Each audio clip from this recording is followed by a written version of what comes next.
Biar sampai angkler le turun ning Apa Mas? ning kursi saking empuke. Jajal sofa daganganku sing anyar iki lho. Be, apa to ngene iki Mas? Kursi klasik ngono kuwi to? Kursi klasik. Oh iya. Senengane wong-wong jamban biyen ya.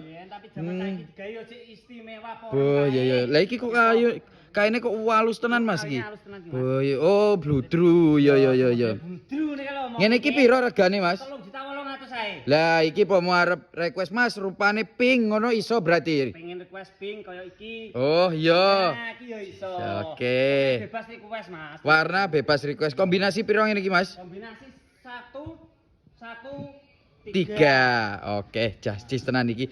Ngene iki apa mau ngeterne ning anu Ponorogo kono piye Mas? Ponorogo. Anu Ponorogo iki lho. Iya, karek nguncalne berarti. Gratis Mas ongkire. Wes. Bayare ya wis COD. Mosok gratis teko Ponorogo tok. Enggak no, Jatim Jateng Madura Jogja wis tak kei gratis. Iya, Jan. Cara pesene ngene iki piye to, Mas? Yo profil Mas, ki furnitur wis lengkap ngisore. Jan garek ngetul ngono ae wis terhubung karo admin pesen kursi sofa sing modele Klasik, Jan. klasik anune bludru. Oke, justice tenan iki.